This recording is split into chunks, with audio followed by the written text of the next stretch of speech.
Okay, good afternoon, class.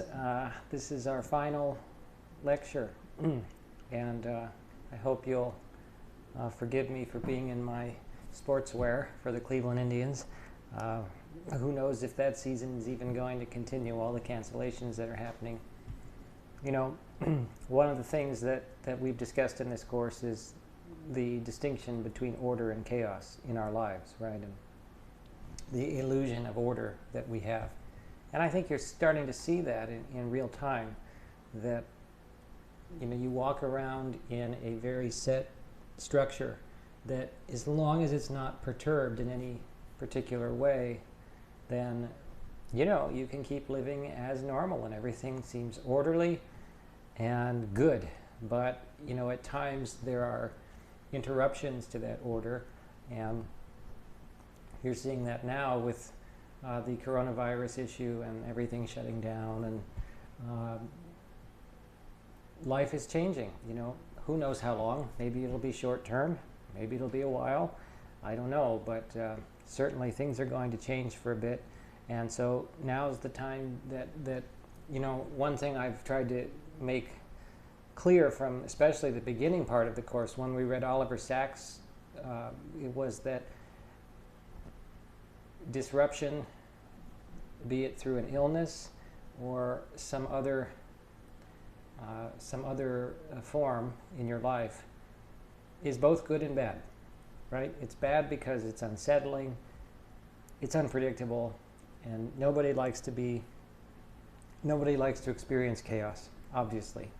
But it can be a good thing because it wakes you up, it stops you from the habitualization of your life, the kind of unconscious rambling through one's existence. You're forced to really look at things differently now. So that's sort of what's happening here.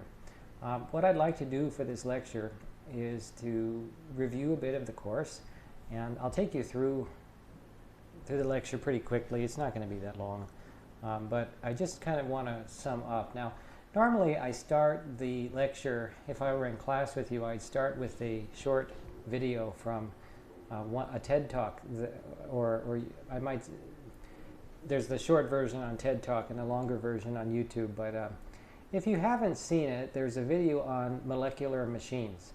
And these molecular machines, they're not really machines, but they're biological components of you and me and everyone else. And they are responsible for reordering matter at a molecular level or an atomic scale. This could be for gene expression, replicating DNA or RNA, energy production, ATP synthase, motor proteins that control muscle contraction. These molecular machines, I'll send you a link through the announcement after I record this lecture through Canvas, so you can at least watch it. What I would recommend is that you might want to watch the video now. You don't have to. You can watch it later, or you don't have to watch it at all. I'm not testing you on it. But if you want to watch it now, you can pause this video and open the link in the announcement section of Canvas that I sent to you with the link to the TED Talk. It's probably something like a 7 or 8, 10-minute video, something like that.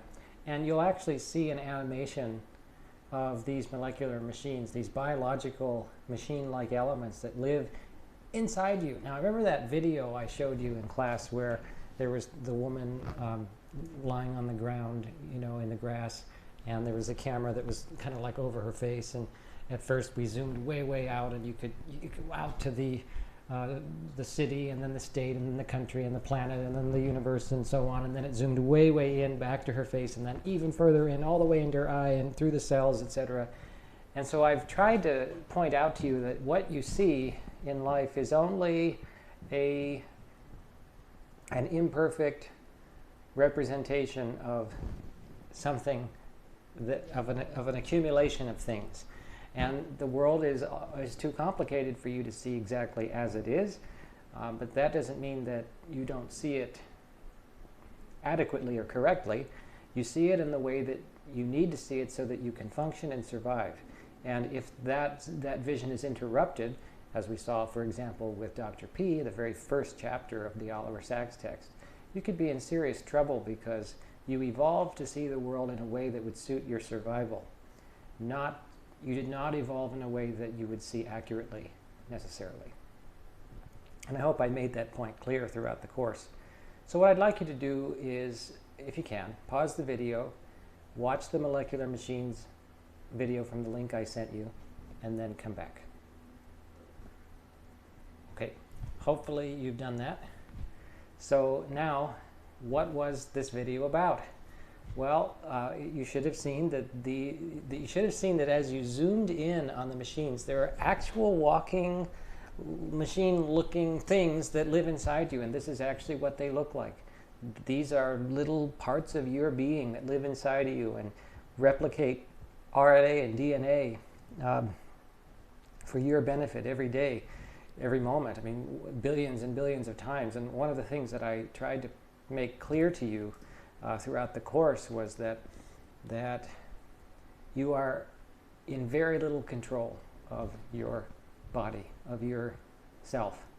I mean, the control you have is more of an illusion than what you think you have. Thoughts that you have, you might think that they're yours, but they come to you. You don't know really from where. Somewhere in the unconscious, they come to you. And you think that they're yours, and I suppose they are yours somewhere behind the scenes in that deep unconscious realm.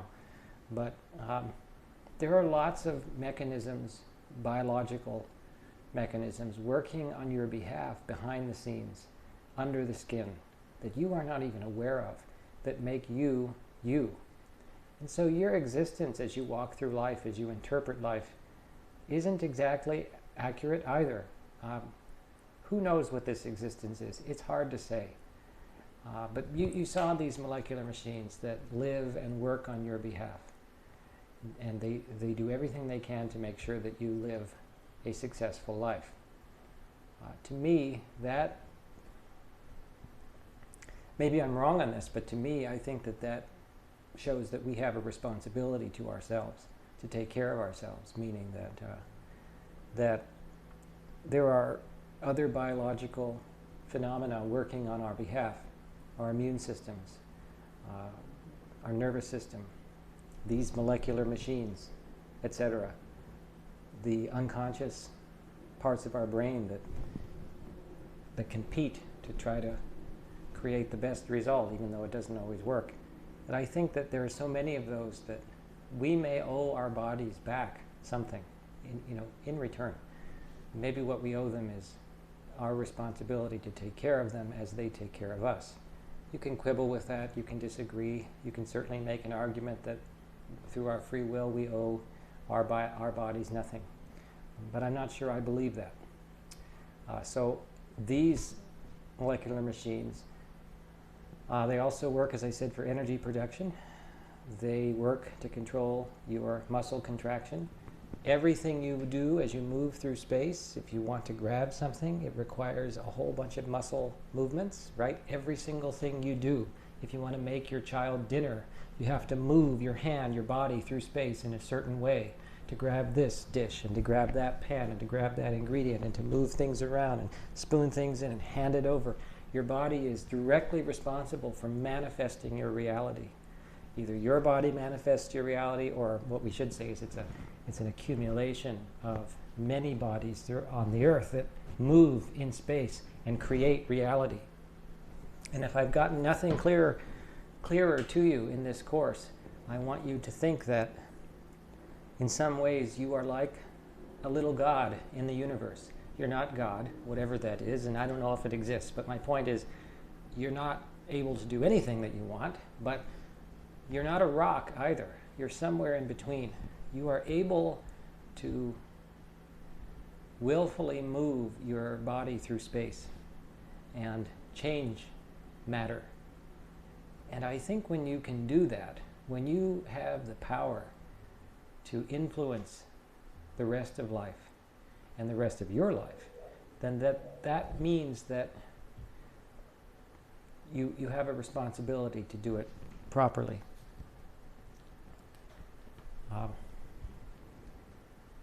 You saw these molecular machines carrying, transporting cargo, so to speak, toward cells or away from cells manually. They pick them up and they walk them away or toward the cells. There's an idea, you would have seen at the end there, there's an idea that humans can create these artificial molecular machines called nanorobots that we can send through the body, perhaps to fix problems in the human body, maybe to destroy malaria or cancer cells or detect system failures in the body, and maybe even to make repairs. So we'll come back to the video in a moment. All right, what have we discussed in this course? Well, we began with a theory. I presented a theory to you at the very first day or week of, I guess, of the course. And that theory was that life is so easy now that it's unbearably difficult. Maybe you took issue with it at the time, maybe you still take issue with it.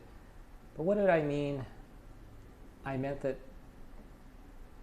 through our extraordinarily successful evolution, we have to some degree become victims of that evolution, victims of circumstance. Now, I don't like to use the word victim in the sense that we're all helpless. All I mean is that life has drastically changed, right?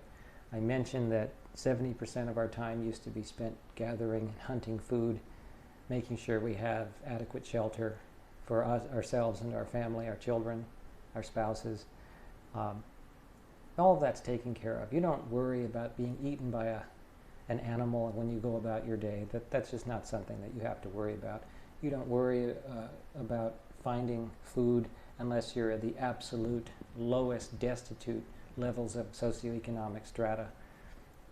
And that's been greatly reduced through our success as a species. But with that success, always, anytime you solve a problem, you open up other problems. This is life, it's going to happen. And one of the problems that has now been opened up is, what do we do with our extra time? We have a lot of it. You might not think you have a lot because maybe you're really busy, but you have a lot more time in your head than you ever did throughout the evolutionary history of your species. You also live longer on average than your ancestors ever did, which means that overall you have a lot more time on your hands. That's good, and it can be bad. It can be a very heavy weight, that conscious burden, with a burden of consciousness. So why is life so difficult and unbearable now? Well, the question we have to ask and answer is, where is meaning? What is meaning? What is the meaning of life? If the organism, you, is without direction, without a feeling of some contribution to your culture, your society, your family, to your life, then you flail, you deflate, and you enter something called existential crisis, meaning that you question why you're here. What am I doing here? What's the purpose of my life? Some people might even call that a midlife crisis, which is a real thing. It happens to a lot of people. You may resort to feelings of nihilism or nihilism, depending on how you pronounce it, can do it either way. Nihilism is a feeling that everything is meaningless, empty of significance, that you're that Humean man, right? Remember the Humean froth from the Oliver Sacks text. You're just this collection of cells, suddenly consciousness built up, here you are, one day you'll be dead, and who the hell cares? Doesn't matter anyway. That's nihilism. I don't believe in nihilism. Maybe you have got that through my lectures in the last 12 weeks or whatever it's been. And there's a reason I don't believe in it. So, but before I explain that, nihilism, existential crisis taken too far, which leads to nihilism, is the self-destruction of the organism. And I have said this in class, it is a diseased way of thinking and of living by its very nature. What does a disease or a virus, an illness do? It sneaks itself in, and it spreads slowly, systemically, insidiously, and you don't even know it's there. Envy can be like that. You don't even know it's there necessarily, but after a while, after it's spread, suddenly you realize there's this systemic presence of this disease, this illness, and now you have to do something about it. But maybe you feel like it's too late because it's already spread and you weren't able to take enough precautions. I think that postmodernism is itself this kind of diseased way of thinking, a thinking that essentially undoes our structures, right? We have to see in these structures of illusion to make sense of anything. If you don't see in these structures of illusion, you can't interact with the world properly, and you will be selected out of it. And one aim of postmodernism is to take the structure and deconstruct it into endless meanings so that truth sort of vanishes. And I don't believe that that's the way you should be looking at life. I don't think that's the most effective way of handling the attempt to find the truth. The truth is there. I don't think it's necessarily observable in every situation, but it's there. And as Plato said, you throw your arrow and you get closer and closer and closer, you hope. You may even have the truth, but not know it. It's hard to know when you've got the truth. We've talked about the medical studies that Abramson presented. Is cholesterol a killer or not? Are eggs good for you or not? Or is salt good for you or not? I mean, hard to say. These studies, Michael Pollan says there's a lot of religion in science. Well, yeah, that doesn't mean you don't pay attention to science. Science is really important. I'm certainly not advocating you don't pay attention to science. I'm advocating you pay more attention to science, because facts are very stubborn. They won't go away if you don't believe in them. And so, okay, so you're out there searching for meaning. What do I do with my life? If you believe life is truly meaningless, then you will fall into despair, most likely. You might. You will have experienced nihilism, and you, the structure that is you, will be taken apart. And that, in my view, is a diseased way of thinking about the world. So to all of my postmodern devotees, my colleagues who are postmodern devotees, they know I disagree with them, and there's a good reason that I disagree with them. What do we see in the world, currently in this country at least? The opioid crisis, we've touched on that in class. The highest ranking Western diseases that are lifestyle driven by the most part. The treatments and the procedures for the symptoms of disease, perhaps instead of the diseases themselves. You go into the doctor with high cholesterol and blood pressure. Does the doctor ask, what do you eat? Do you exercise? Or does the doctor simply prescribe a medicine? These things matter, and we have to try to know when we're looking at a disease or a symptom of a disease, a greater disease, right?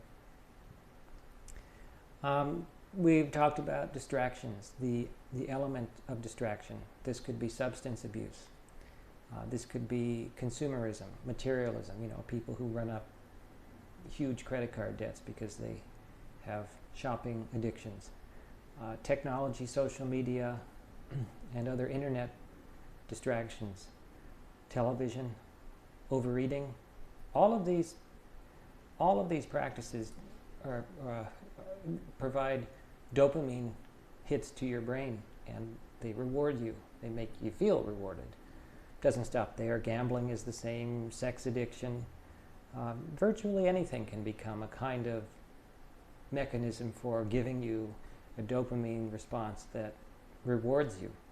And you might use it as a crutch when you're feeling low, perhaps nihilistic, and life isn't going so great. You're experiencing chaos. Maybe some of you are feeling that, in our present time. I have sympathy for you. But there are these external stimuli that we might move toward at all costs so that we can be distracted from what's really going on under the scenes, our unconscious realizations. We avoid going within in solitude and experiencing who we are, because that's the really frightening task of life. When you, as Carl Jung said, find out who you really are, it will terrify you, and it should terrify you. But knowing who you are and what you're capable of, the greatness you're capable of and the destruction that you're capable of, is a good thing to know, because you can use those energies, if you wish, for productivity, for good, if you want to. So what is the animal to do? We are the animal. What are we to do? Well, it wants meaning, it wants purpose, something to contribute to. We discussed the different neurological diseases through the Oliver Sacks text and his patients, and discovered that every illness carries with it an opportunity. New perception, new understanding, different reality, different way of seeing the same thing that we've always seen, but now it's not the same. Some of these things the healthy cannot access because they have not been called on to see the world in a different way. And so when chaos enters your life, you're forced to see the same things you've always seen in a different way. You have to reinterpret it. This can be a very troublesome thing, can be a very helpful thing. But this also means that the healthy may not be as healthy as they think, because they might be to some degree perceptively diseased. You know, they don't see the world maybe through the lens of a person who experiences strife, difficulty, experiences it. And if that person who experiences strife and difficulty can survive that strife and difficulty, then he or she is going to have an advantage. This is sort of what evolution is. It throws things at you. Can you survive it? If you can, you advance. Good for you. And if you don't, not so good. We discovered in class, I think, that often it takes disease to straighten one out, to awaken one, first to their own mortality and then to their own potential. That in illness is a potential. For what? Well, you see very clearly during illness that your time is bounded, it's limited. You don't have eternity to do what you want.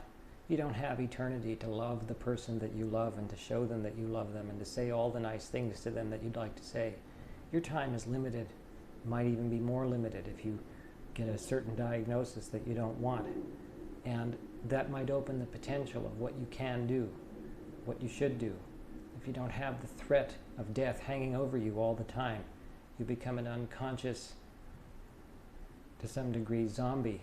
The possibility of that is real. You know, I think I said to you in class, what's the one thing that human beings and other animals have that the gods don't, and that's death. And it's also the knowledge that death is always looming over you, potentially. Illness. There's a great gift in that realization that can be used to maximize your full potential as a human being. We had to redefine what illness is in the course, that sometimes the healthy are not as healthy as they think. That they are blind to the truths right before them, a gift of illness and struggle and challenge and agony. You might not think that illness and struggle and challenge and agony are gifts, but they can be looked at properly. It doesn't mean you should want them. It doesn't mean you should go out and try to be challenged beyond reason. It just, the challenges will find you as you live your life. There's not much you can do about that. We discussed the metaphorical death and rebirth cycle, that to know something, to learn anything, right, to gain knowledge, is to cast off an old part of yourself. And that self dies metaphorically, and often painfully. If you have never read The Myth of the Cave by Plato, you should read it. It's not very long. When you are the prisoner in the cave who's released from the chains, it's a very painful thing to learn. You know, I talk about the Garden of Eden and Adam and Eve and eating the fruit, right, of the tree of knowledge of good and evil. And, knowledge is, I think it's said in Genesis that God said to Adam and Eve, if you eat of the fruit of the tree of knowledge of good and evil, then surely you shall die. Why would that be? Why would you die? Well, you can look at it metaphorically as well, that psychologically your old state of mind dies. When you learn something, you cannot unlearn it. It's permanent, and it can be very disturbing, changes everything about you. And So some part of you metaphorically dies and has to be reborn. It's a painful but necessary process in evolution. We discussed how skewed perception can be, and therefore knowing anything, how slippery accessing truth is, how slippery truth is itself. Yet truth does exist. I'm here to tell you. Can you ever observe it? Sometimes empirically, objectively, through scientific rigor. Sometimes you can't. But it's there. The problem is perception is very often sees an illusion. And, what do you do with that? We saw how flawed our perception is taken advantage of by the pharmaceutical industry, among other industries, by, say, the studies that they run, the information that we're given or not given, the ways that the studies are conducted, whether we know about them or not. What's your answer then? I think education. Be as educated about everything as you can be. Develop a real interest in learning about the world. Don't develop loyalties to any one way of thinking. Understand that if you are politically right or left or center, that's fine, but don't necessarily be loyal to that and be afraid to change that, because new realities can bring new understanding. And so I would say, the most educated person does not give loyalty to one way of thinking, but is open-minded to understanding that knowledge is revealed through time, and we can be wrong about things. And so that goes for the same as when you meet someone with whom you disagree. Respect their opinion, and be respectful of them. There's a reason they think that. Hopefully they'll be as open-minded with you. Maybe not. You still should be, I think, with them. We discussed that the only way to make something happen in the world is to use your body. Thoughts are biological elements. They come from not the air, from your brain, which is physical. Thoughts turn into things. Thoughts manifest themselves in the world by manipulating the body, right? A thought moves your body in a certain way, which then manipulates matter. You move throughout the world and you change things. And then you can also manipulate other thoughts through thoughts. So these are all physical, biological elements. I think it's a mistake to believe that you are not of your body. You are. You're not of your body. You are your body. There is no getting away from that principle. If you don't have a brain, you don't exist. Now, I don't know about any kind of afterlife and all of that sort of thing. That's not in the purview of this course, though I do like thinking about those subjects in theology, but that's not for here. What I would say is that since you are your body, you are nature, you are not apart from nature. That's an illusion as well. You owe your body respect. It grants you this illusion of independence. You're not independent. You are entirely dependent. Let me put it this way. Your independence is entirely dependent on the billions of biological systems that work tirelessly on your behalf to keep you alive. If any of them should stop working, your independence is in serious trouble. You know that as soon as you get sick. You can't function as well. Maybe you can't function at all. And you certainly can't function if you're dead. The point is to say that maybe you owe your body something. Maybe you should take care of it more than you do. Because it certainly attempts to take care of you, whether you're in a good mood or a bad mood, or whether you treat it well or not. It still tries. Maybe you could help it along.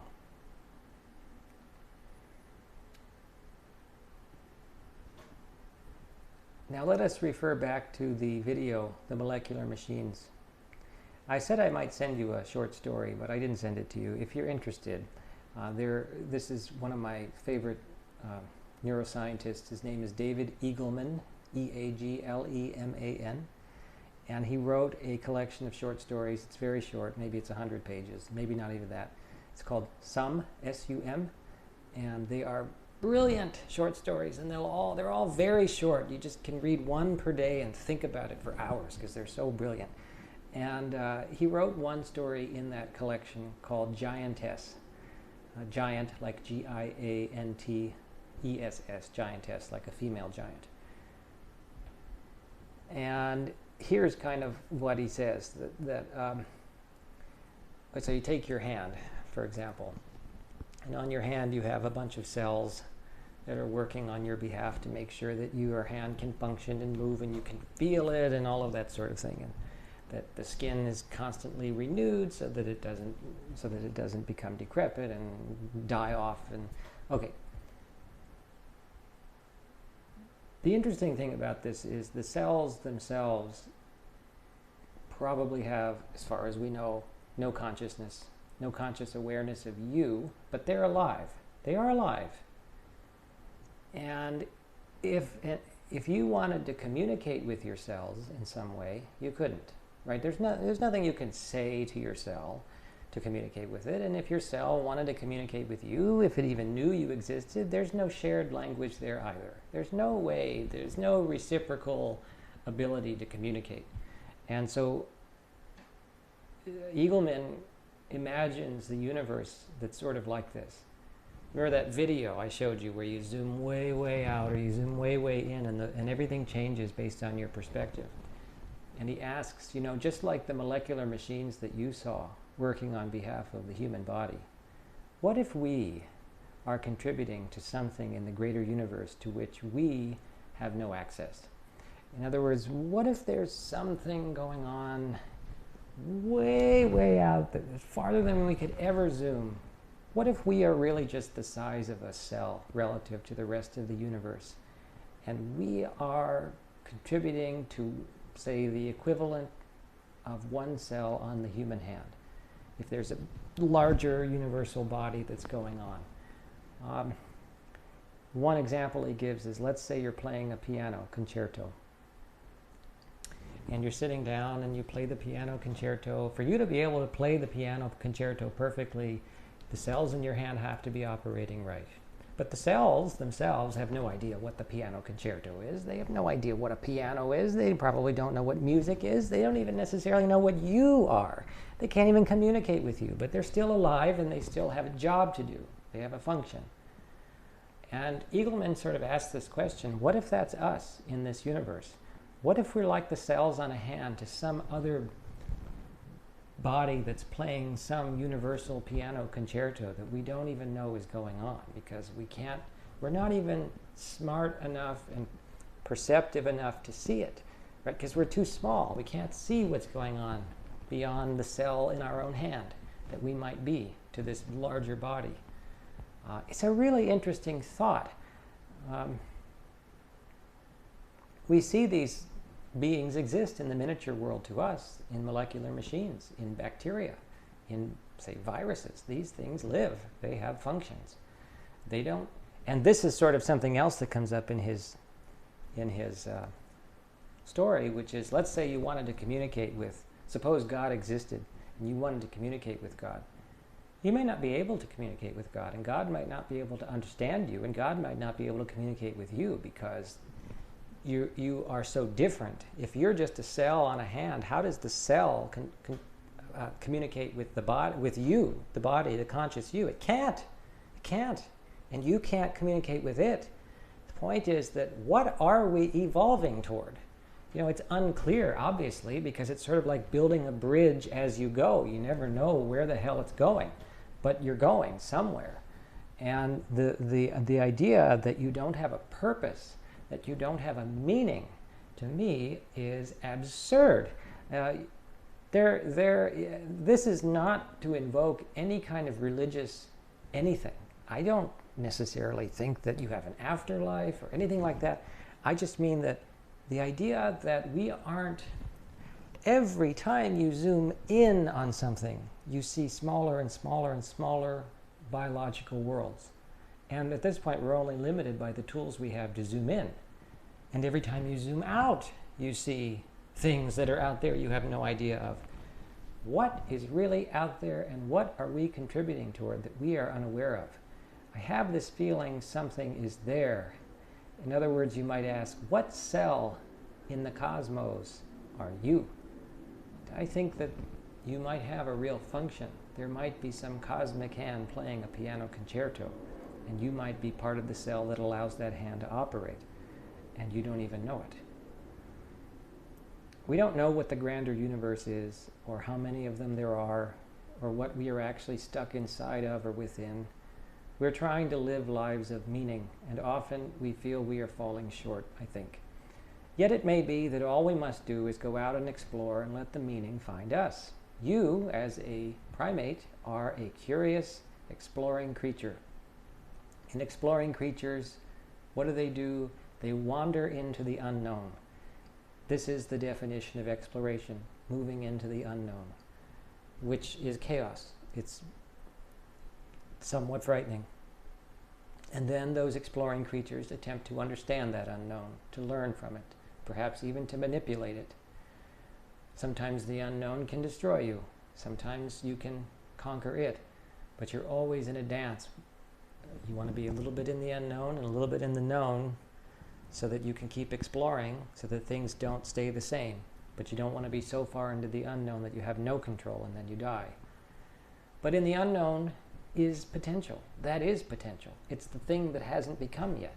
That's where we have to go as exploring creatures. The potential is there of something new, of new life, of new ways of living life, of possible death and destruction as well. But the explorer must risk failure and death to find meaning. Safety at home, boredom, is nothing. It's nothingness. Failure and death will still find you. There is the need to move out of your comfort zone at least a little bit, safely so, to find what is out there as potential. The explorer has, in my view, a responsibility to do this, to push the species forward. If you wish to love someone, for example, you must risk having your heart broken, torn apart. If they die, if it just doesn't work out and they leave you, it's one of the most painful things you can experience, and I'm sure we've all felt it. And if you haven't, you will. And I don't envy you. It's horrendous. But without that threat of the death of the relationship, there is no value to the love that you have. It's the same without the threat of death and illness. For us, there's no value to the life we hold. And I don't think it does well for us to get just too comfortable. If you want to succeed at something, at a project, you must also be willing to fail. Some people don't try to succeed at something because they don't want to fail. Then you'll never succeed either. Often, however, in the failure is the greatest sort of thing. New potential. Don't be afraid to fail. Fail. You know, failure opens up potential, new opportunities. When you fail, you're given a gift. Redirection, new meaning, new potential. Failure is not the end. It is the beginning of something else. A remanipulation of matter is necessary. The explorer who wishes to live must be willing to die but make every attempt not to. Some of the worst things that have ever happened to me, for example, created the most wonderful new experiences and opportunities I've ever had. At the time, I thought my life was over, and something opened up, and it changed for the better, and I could never have predicted it, ever. In fact, I could have predicted almost none of my current life, which I love. I never assumed I would be teaching anything. I hated school when I was in secondary school. I quit college initially and went back after 3 years as being a dropout, and then I finished and went to graduate school and did very well. But I never would have thought I would have met the person that I married. I never would have, and how he has changed my life immeasurably for the better. I never ever thought any of this would happen. But I took some chances, you know. I wasn't stupid about it, but I got out there and tried to see what the world has in store. Where is the potential? You have to reach out and try to find it. It doesn't mean you take stupid risks. No, I'm not suggesting that. But it doesn't mean you stay in your bedroom all the time either, where it's comfortable.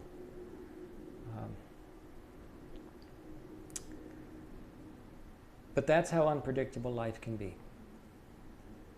But you must perhaps follow and celebrate this wave of experience, not stay on the shore.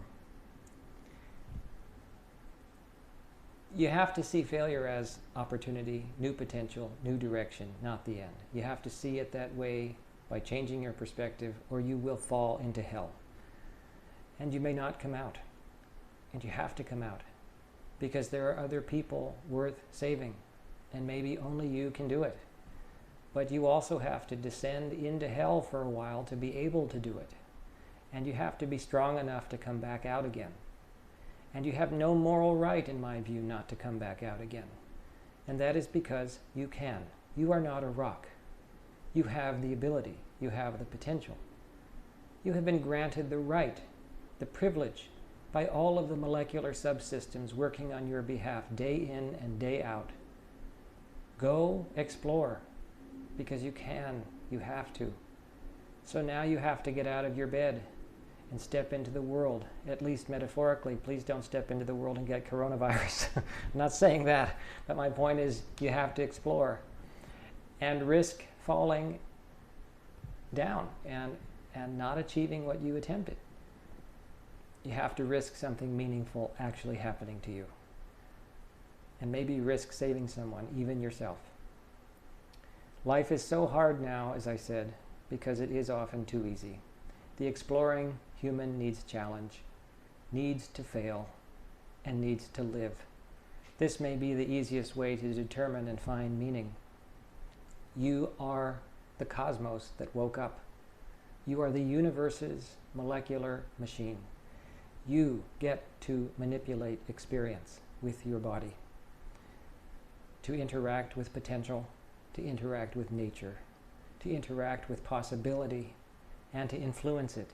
You get to love, to give, to witness, to interpret, to think abstractly, to feel good. And from pain you get to grow and become something beyond what you presently understand. You get to try, and then to become something. Who knows what you're contributing to? A vast, barely understandable, evolving cosmos whose complexity grows by the moment. You get to be, and at the very top of the food chain, no less. Now, if only you would respect your body and its molecular machines that keep you running and independent, and on which you are entirely dependent. The systems that grant you this privilege. The systems that allow you to look out upon the world and make a choice. There is a lot you can do to make your life better, and a lot you can do to make it worse. So, choose.